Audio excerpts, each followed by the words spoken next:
Primeiramente, eu gostaria de orar, então, mais uma vez com os irmãos. Feche seus olhos, vamos orar mais uma vez ao Senhor.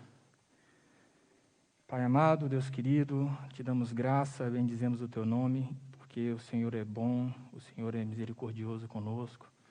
E apesar de nós, apesar das nossas falhas, o Senhor recebe o nosso louvor, a nossa adoração.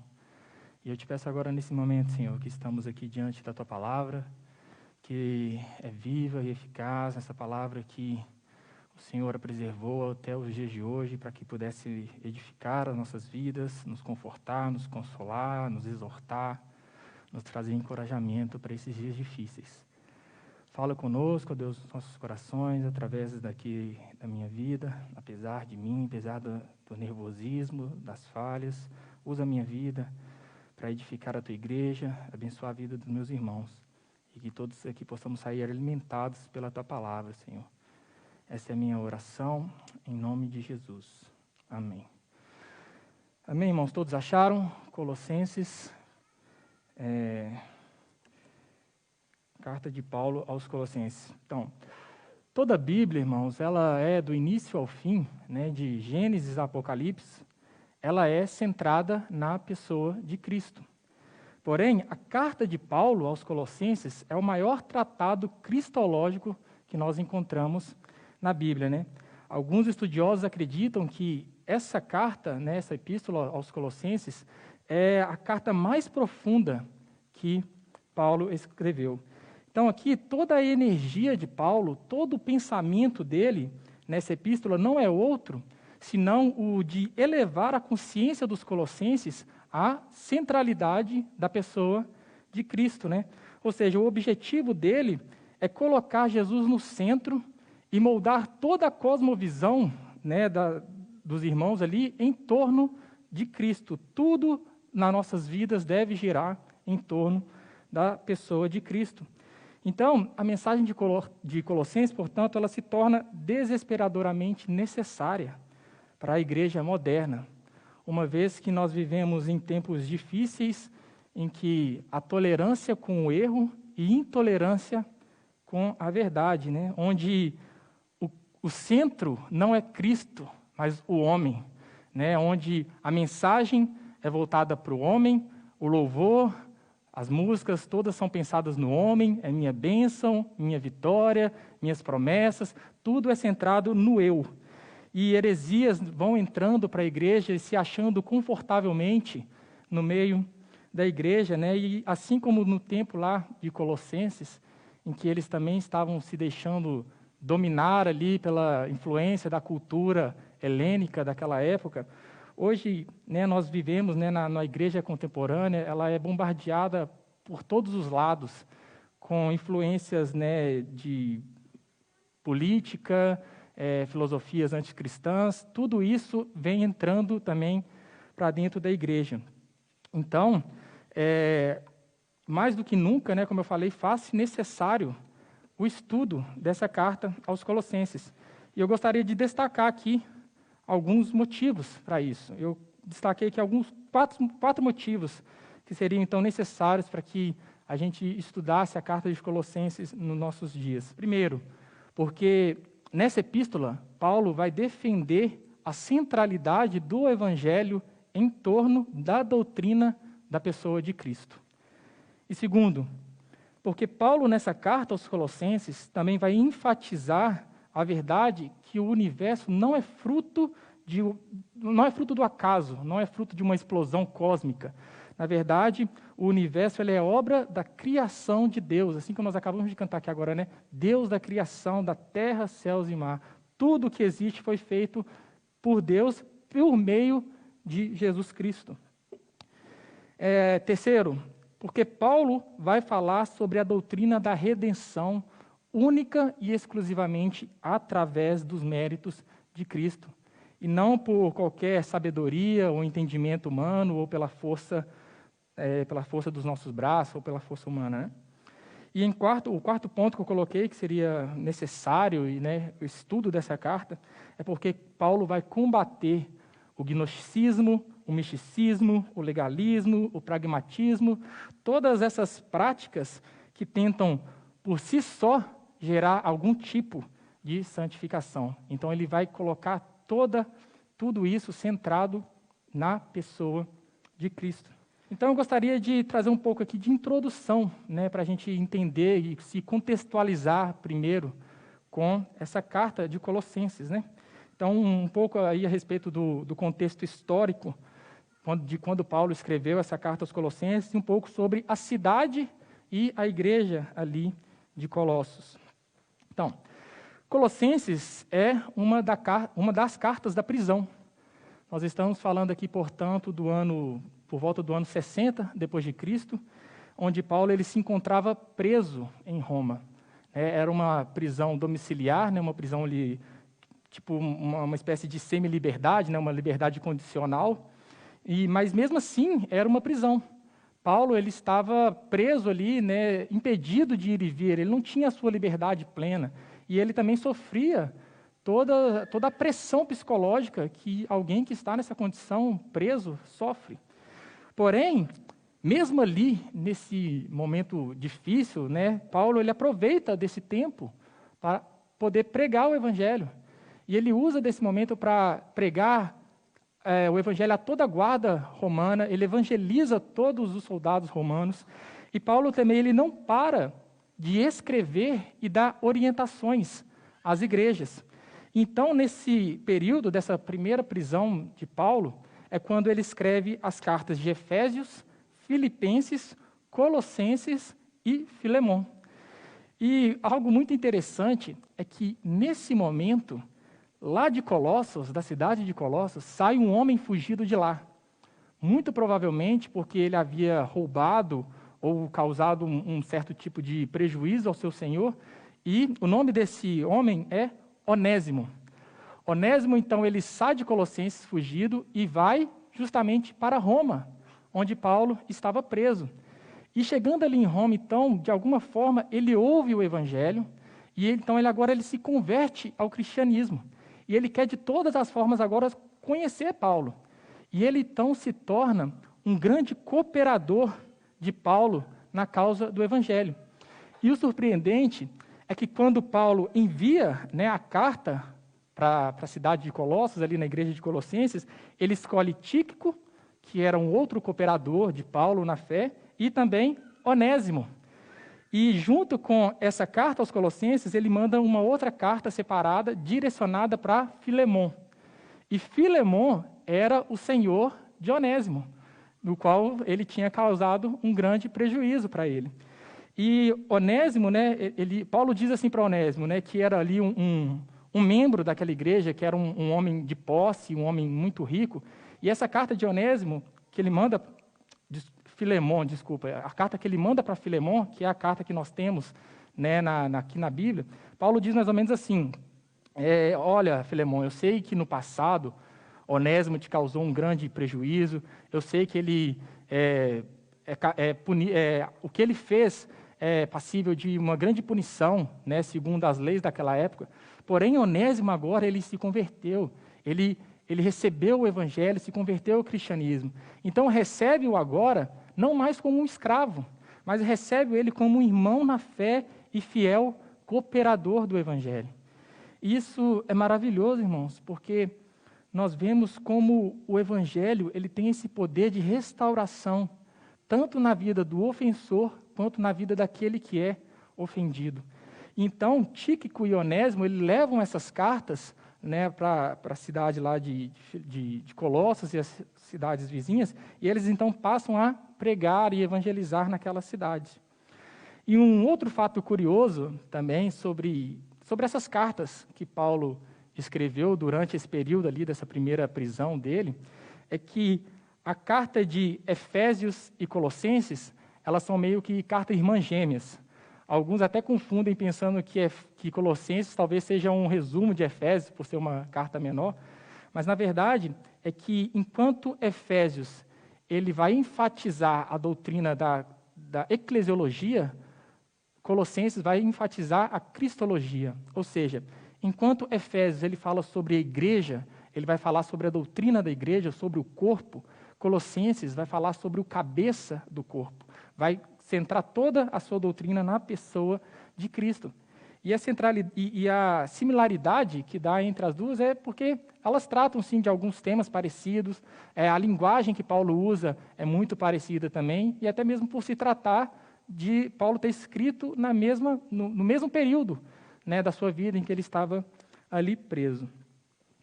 Bom, um pouco sobre a cidade de Colossos agora. Colossos era uma cidade muito pequena, que vivia na lembrança das glórias do passado, porque no passado, sim, ela havia se tornado uma cidade muito grande, ela era uma cidade muito influente, ela ficava numa região muito fértil, que, junto com outras duas cidades, que era Hierápolis e Laodiceia, elas ficavam situadas no vale do rio Lico. E essa região hoje é a região que corresponde à Turquia, a parte oriental da Turquia. Então, porém, dessas três cidades, né, Laodiceia, Hierápolis e Colossos era a menor delas. Né? Laodiceia e Hierápolis, ele meio que crescia em torno de Colossos e ofuscava qualquer tipo de brilho que Colossos podia ter. E então, por volta do ano 46 depois de Cristo, um grande terremoto veio sobre aquela região, né, ali do Vale do Rio Lico, e devastou toda aquela região. Porém, as outras duas cidades, Laodiceia e Hierápolis, elas conseguiram se recompor, elas conseguiram se reerguer, enquanto Colossenses não. Colossenses, ela continuou caindo e se declinando. E então, quando Paulo escreve essa carta aos Colossenses, essa cidade ela já estava caminhando, né, rumo ao esquecimento, já estava se declinando. E é muito interessante, né, o fato de a gente pensar que uma carta tão importante como essa de Colossos foi direcionada para uma cidade tão pequena e inexpressível como Colossos, que não tinha influência nenhuma. Isso nos faz pensar que aquilo que aos nossos olhos é pequeno, sem valor, que é inexpressível, mas aos olhos de Deus tem valor. Né? Deus ele se importa tanto com as grandes capitais como aquelas cidadezinhas pequenas. E isso é comprovado aqui nessa carta e que Paulo envia a Colossenses. E a igreja de Colossenses ela foi fundada, então, muito provavelmente, durante a terceira viagem missionária de Paulo. Mas não por Paulo. Paulo, na verdade, ele nunca esteve lá. Nós lemos lá no livro de Atos, no capítulo 19, que durante a terceira viagem missionária de Paulo, ele passou por volta de 3 anos na cidade de Éfeso, que era a capital da Ásia Menor, que era, sim, uma cidade muito grande, uma cidade estratégica, né, muito influente por toda aquela região. Então, ali de Éfeso, né, o evangelho ele se espalha por toda a Ásia. E então, nesse período em que Paulo estava ali pregando a palavra, pregando o evangelho ali em Éfeso, um homem chamado Epáfras, ele ouve do evangelho pregado por Paulo e ele se converte ao cristianismo. E ele, então, volta para a sua cidade natal, e ele, então, levando ali o evangelho que ele ouviu de Paulo, ele funda a igreja e se torna o pastor da igreja de Colossenses. E muito provavelmente também das igrejas vizinhas, de Laodiceia e Hierápolis. Porque nós vemos Paulo, né, orientando aí no capítulo 4, que essa carta de Colossenses, ela também fosse lida na igreja de Laodiceia, e a de Laodiceia, a carta que Paulo mandou para a igreja de Laodiceia, que nós não temos acesso a ela, né, não, se perdeu, mas a carta que Paulo manda para Laodiceia também fosse lida em Colossos. Ou seja, essas cartas elas deviam circular entre essas igrejas, elas deviam ensinar tanto uma quanto as outras, era uma carta rotativa. Então, embora Paulo não foi o fundador dessa igreja, a gente pode dizer que ele era o avô dessa igreja, porque uma vez que Epáfras ouviu dele o evangelho, ele pregou esse evangelho lá na cidade de Colossos. Passado um tempo, então, em que Epáfras fundou essa igreja, começou a surgir na igreja alguns falsos mestres, alguns com falsas doutrinas, querendo implantar algo que vai ser conhecido mais para frente, no 2º século da igreja, como o gnosticismo. E o gnosticismo, né, eu vou falar dele e explicar um pouco melhor numa próxima mensagem, se assim Deus permitir, mas, resumidamente aqui em 2 pontos, o gnosticismo ele era uma heresia que dizia que a salvação era obtida através do conhecimento. Mas não era um conhecimento qualquer, era um conhecimento esotérico, um conhecimento fechado que somente eles tinham. Então, somente aqueles que eram iniciados nesse movimento, dentro do gnosticismo, é que poderiam obter esse conhecimento para a salvação. E, em segundo lugar, eles acreditavam, né, muito também influenciados pelos pensamentos de Platão, que existe um mundo físico e um mundo espiritual, onde o mundo físico, né, tudo aquilo que a gente pode ver, tocar, né, tudo isso é mal, e o mundo espiritual é bom. Então, sendo assim, eles faziam uma distinção entre a matéria e o espírito. Então, Deus sendo espírito, ele não pode habitar no nosso corpo mal. Então, Deus ele cria Jesus como uma espécie de Deus, uma espécie de ser inferior a ele, porém superior a toda a criação. Então, Jesus, ele sendo inferior a Deus, ele olha para a mente divina e põe literalmente a mão na massa, né, e cria o universo, algo que Deus não poderia fazer, uma vez que a matéria, tudo que a gente pode tocar, é mal. Então, eles negavam a divindade de Cristo, falando que Cristo ele não era Deus, por não poder habitar no corpo humano. E como eu falei, isso vai causar um grande estrago, vai influenciar muito negativamente a igreja no século II.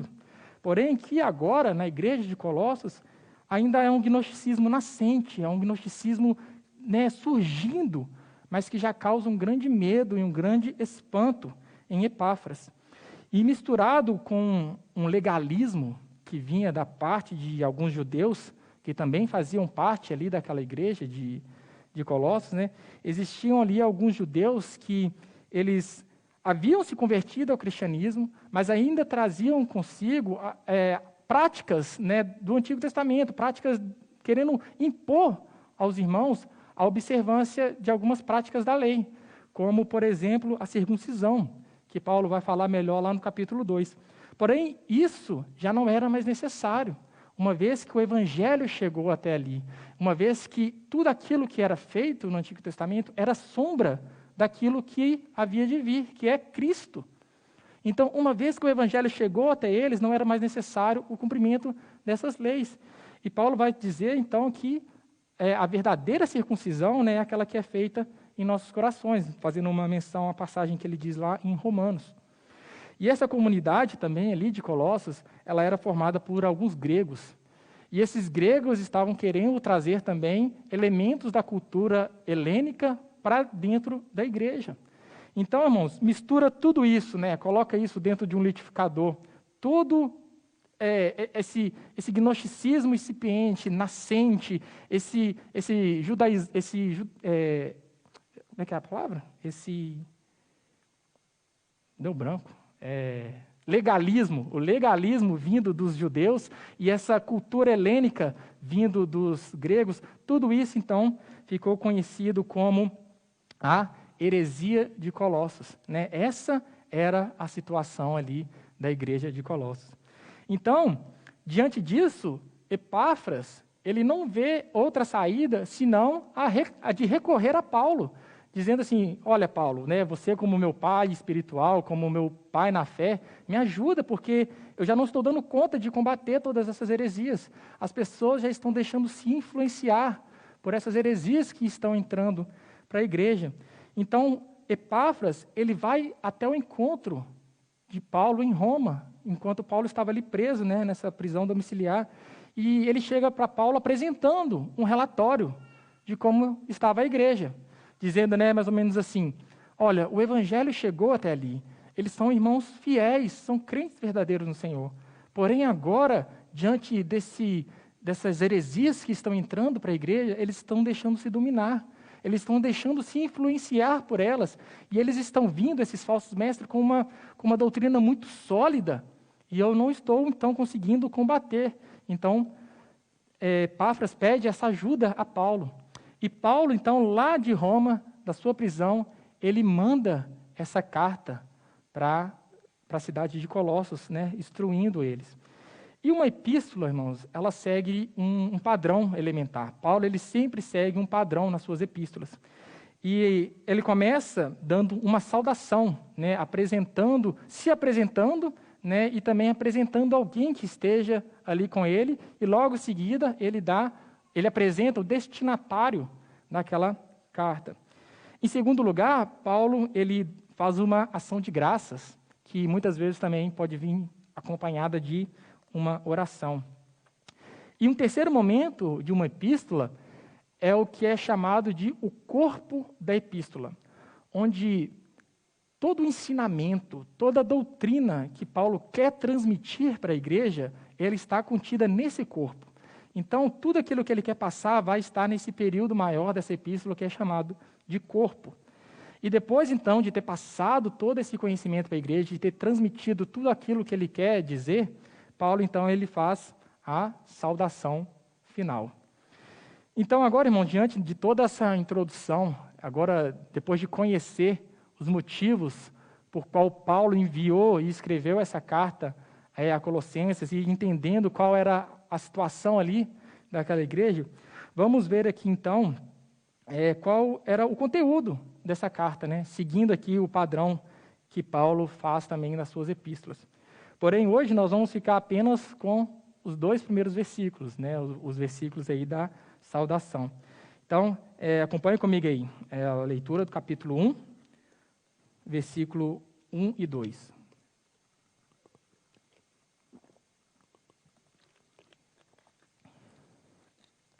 Diz assim: Paulo, apóstolo de Cristo Jesus, pela vontade de Deus, e o irmão Timóteo, aos santos e fiéis irmãos em Cristo que estão em Colossos. Só esse primeiro versículo, por enquanto.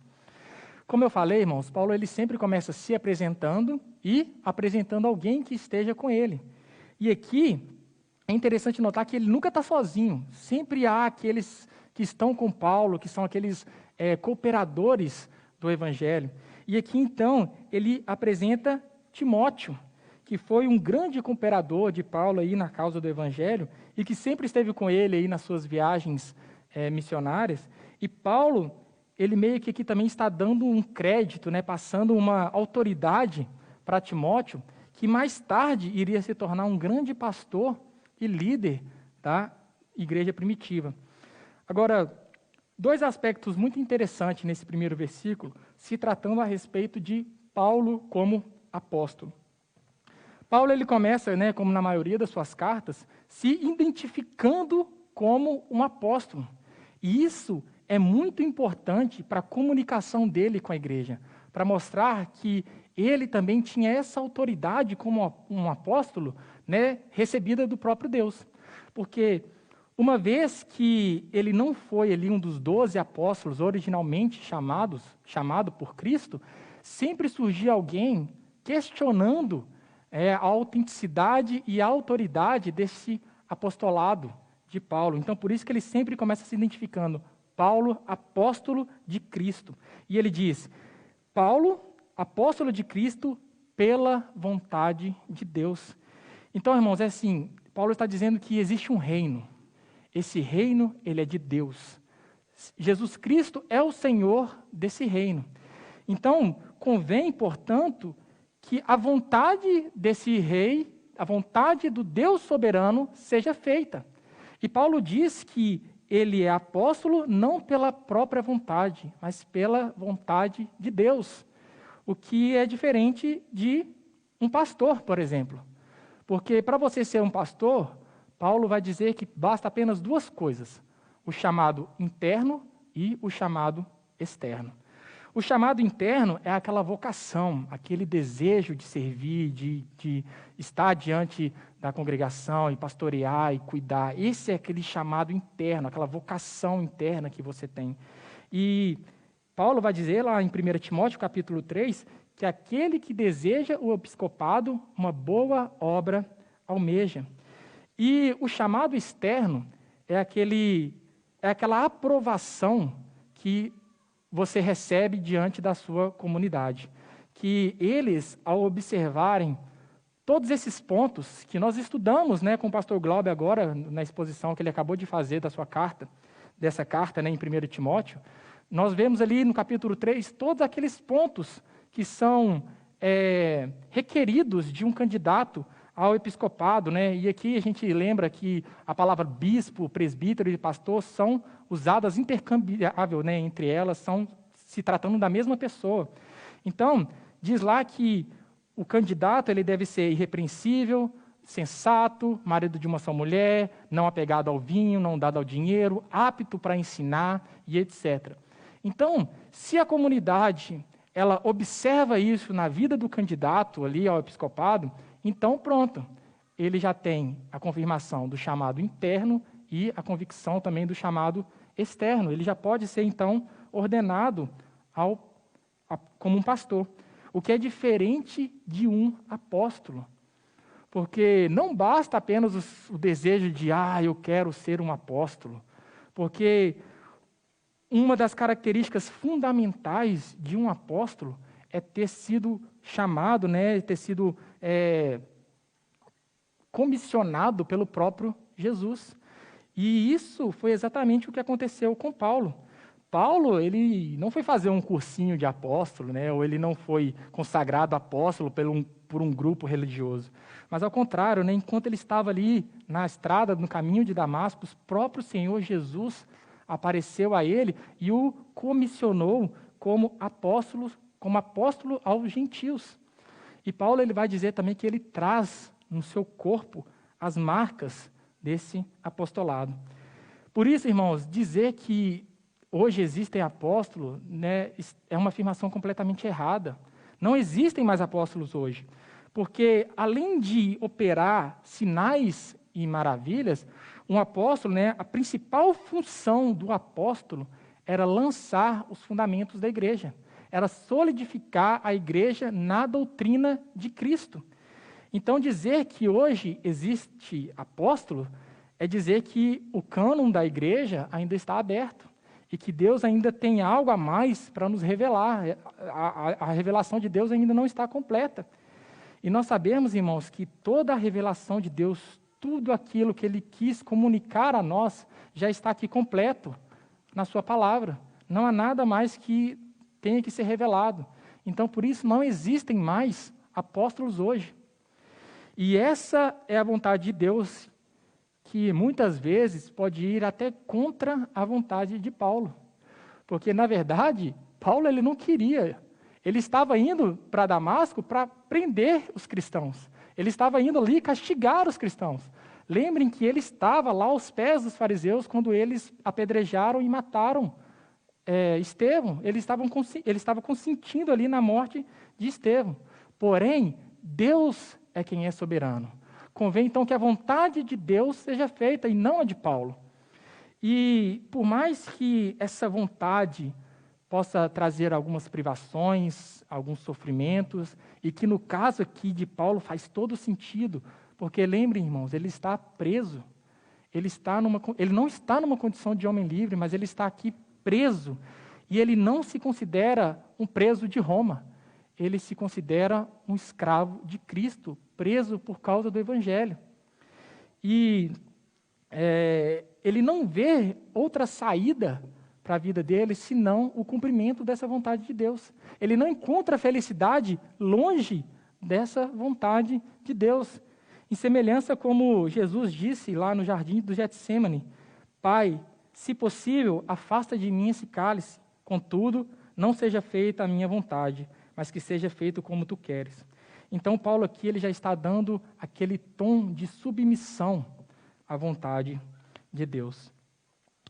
E seguindo, então, que o padrão das epístolas de Paulo, agora Paulo ele se refere aos irmãos em Colossos. E ele diz assim: aos santos e fiéis irmãos que estão em Cristo, aos santos e fiéis irmãos em Cristo que estão em Colossos. Então, mais duas coisas interessantes a se observar aqui. Na nossa cultura, né, na nossa língua portuguesa, essa palavra santo, ela é muitas vezes interpretada de uma forma pejorativa, né, uma forma errada. Fala assim, ó o santo, ó o santinho, né? Ou a pessoa mesmo fala, eu não sou santo, não, eu tenho defeitos, eu erro. Porque qual que é a concepção da palavra santo que a gente tem? É alguém que não erra, é alguém sem defeito, não é isso? Porém, a palavra santo aqui, no seu sentido mais básico, está se referindo a alguém que é separado, alguém que foi alcançado pelo Evangelho e que agora vive separado do mundo para a honra e glória de Deus. E nesse sentido, então, nós podemos dizer que todos nós que vivemos segundo o Evangelho somos santos. Não que isso quer dizer que a gente não erra, que a gente não peca, que a gente não é falho, mas quer dizer que nós somos separados para viver para a honra e glória de Deus. Né? É aquele famoso paradoxo, né? É o já, mas ainda não plenamente. Porque a santificação na Bíblia, irmãos, ela é apresentada em dois aspectos. Um aspecto posicional e o aspecto processual. O que isso quer dizer? Posicional, porque ela já é uma posição estabelecida diante de Deus. Né? Enquanto na justificação, ali no processo quando nós fomos eleitos por Deus, nós fomos, então, declarados justos, nós fomos declarados santos. Isso posicional. Porém, há um processo processual, um processo que requer de nós uma prática dessa santidade, que vai se caracterizar nas nossas boas obras. É como a música que nós cantamos hoje de manhã, se os irmãos lembram bem da letra, que diz assim: justificado eu fui, se referindo ao passado, esse momento em que nós somos declarados justos, nós somos eleitos por Deus e declarados justos. Santificado eu sou, é o presente, é aquele processo de santidade que nós estamos passando enquanto caminhamos aqui por essa terra. E glorificado serei, que se remete ao futuro, onde somente na glória e somente lá nós seremos eternamente santos, porque ali não haverá mais a presença do pecado. E a última estrofe da música diz: através de Cristo. E é justamente isso que o versículo também diz, né? Aos santos e fiéis irmãos em Cristo, que estão em Cristo, né? E que diz que estão em Colossos, o versículo continua. E aqui é interessante porque Paulo, ele localiza os irmãos, ele diz onde eles estão. Vocês são santos e fiéis em Cristo, que estão em Colossos. Então, geograficamente, eles estão em Colossos. Assim como nós aqui hoje, né, geograficamente, nós estamos em Requinã. Assim como nós temos irmãos que geograficamente estão em Toyokawa. Assim como nós temos irmãos que estão em Hamamatsu. Assim como nós temos irmãos que estão em Belo Horizonte, em São Paulo, no Paraná, no Pará. Nós temos irmãos por toda a face da terra. E essa é a igreja do Senhor Jesus, né? Nós estamos espalhados por toda a face da terra. Mas existe uma localização, né, que é uma localização muito mais importante do que apenas uma localização geográfica, né, um espaço físico. Existe uma localização que tem a ver com uma pessoa. Porque, como eu disse, a igreja de Cristo ela está espalhada por todo mundo. Porém, ao mesmo tempo que nós estamos espalhados por todo mundo, nós estamos unidos em Cristo. E em se tratar disso, todos nós estamos no mesmo lugar. Nós estamos em Cristo. E aqui, como eu falei, essa igreja, geograficamente, ela estava em Colossos. E justamente o fato deles estarem ligados em Cristo é que os torna santos e fiéis. E a ideia de estarmos em Cristo não é aquela ideia, tipo assim, de estar dentro de Cristo, né? Como se eu estivesse falando assim, eu estou dentro de um carro, eu estou dentro de um guarda-roupa, sei lá. A ideia é de unidade. A ideia de falar que eu estou em Cristo é de estar em um relacionamento com Cristo, um relacionamento real, algo mais profundo que um cristão pode ter, um relacionamento mais real. É como o próprio Senhor Jesus diz lá em João capítulo 15, eu sou a videira verdadeira e vocês são os ramos. Permaneçam em mim e eu permanecerei em vocês. E também o fato deles estarem, então, ligados a Cristo, Paulo deseja a eles duas coisas, né? Segue aí o versículo. A vocês, graça e paz da parte de nosso Deus, Pai, e do nosso Senhor Jesus Cristo. Meus irmãos, isso aqui é maravilhoso, né? Como nós precisamos ouvir isso nesses dias em que estamos vivendo, né? Em meio a esse caos, a essa loucura que estamos vivendo, não há nada que eu e você precisamos mais nesse momento do que graça e paz. E o que Paulo está falando aqui, irmãos, é o resumo do Evangelho. Talvez você esteja aqui nessa manhã e ainda não entendeu o que é o Evangelho. Talvez você esteja aqui nessa manhã e ainda tem dúvidas quanto à sua posição diante de Deus. Mas, meu irmão, eu queria dizer para vocês que se você está em Cristo, né, nós fomos alcançados por Cristo, pela misericórdia de Deus, nós não temos mais a ira de Deus sobre nós. Né? Em Cristo já não há mais a ira que havia de vir sobre nós. Nós estamos, então, debaixo desse pacto da graça, e nós precisamos nos lembrar disso o tempo todo. Nós precisamos nos lembrar que isso é algo imerecido, que eu e você não merecíamos, mas que Deus, pela sua imensa misericórdia, nos deu o seu amor, nos deu o seu perdão, nos deu o seu Filho, e justamente agora, nós, por estarmos em Cristo, nós temos paz com Deus. Porque, pelo fato de estarmos em Cristo, irmãos, nós temos paz com Deus, porque outrora nós éramos considerados como inimigos. Por conta das nossas transgressões, por conta dos nossos pecados, nós estávamos em guerra contra Deus. Então, a ira de Deus, que merecidamente havia de vir sobre mim e sobre você, ela agora é derramada na cruz de Cristo. E agora, então, nós temos paz com Deus. Nós somos não considerados mais como inimigos, mas como filhos de Deus. Olha o que ele diz, né? Graça e paz da parte de Deus, nosso Pai. Nós somos, então, considerados como filhos, nós fomos adotados. E por isso, então, pelos méritos de Cristo, nós temos paz com Deus. Aleluia, irmãos, glória a Deus por isso. E esse é o motivo da nossa esperança. Esse é o motivo da nossa maior alegria.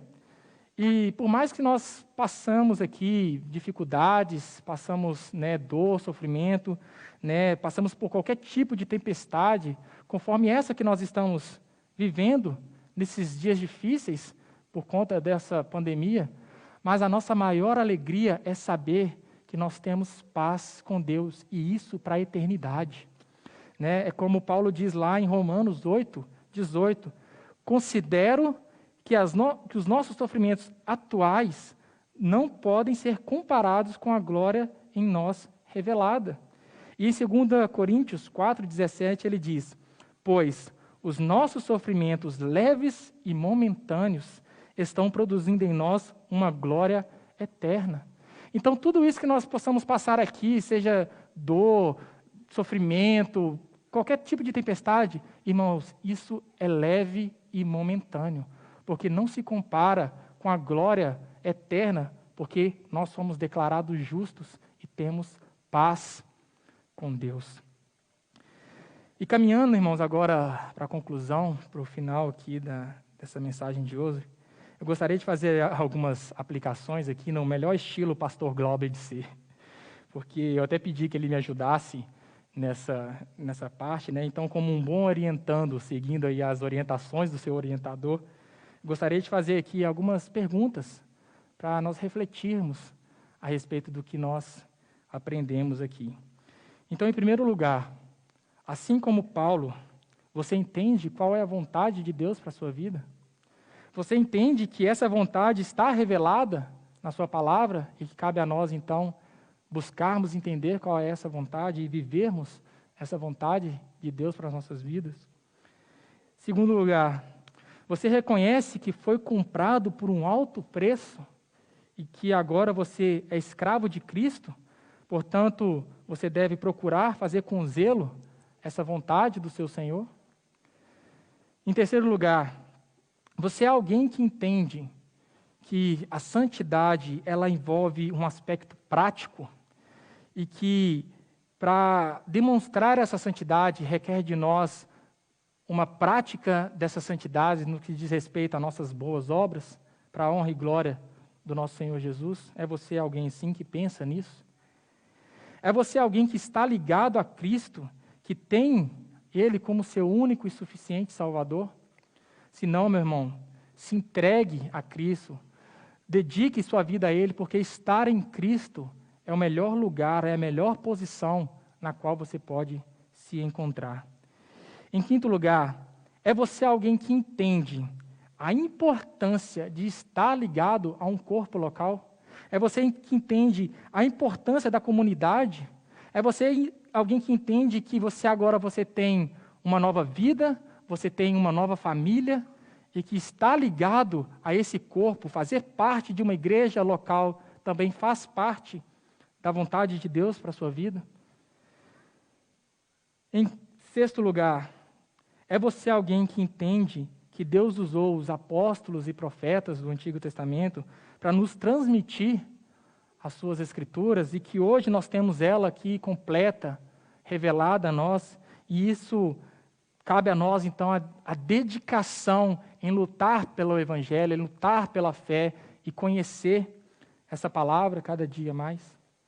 E em sétimo lugar, irmãos, é você alguém que entende que você é um miserável pecador, que você merecia a ira de Deus sobre a sua vida, mas que agora Deus, Ele derramou a ira dele no seu Filho, e hoje nós então podemos ter esse livre acesso a Deus e ter paz com Ele.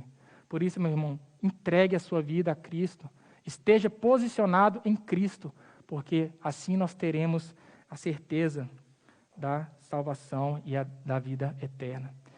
Que Deus nos ajude, irmãos, então, a vivermos uma vida em santidade, buscando entender cada vez mais a vontade dEle para as nossas vidas, entendendo que Jesus Cristo é o centro de tudo e que nele, nós devemos viver, porque para nós Ele é da vida o melhor, nosso refúgio e fortaleza, nossa força nas batalhas. Por isso devemos a Ele tudo entregar. Ele é o Verbo em carne, o Rei dos reis, a luz do mundo. Gostaria de convidar a igreja a se colocar de pé para cantarmos ao Senhor mais uma canção que diz justamente sobre isso, que Ele é para nós o melhor dessa vida e que devemos dedicar tudo a Ele. Vamos louvar ao Senhor.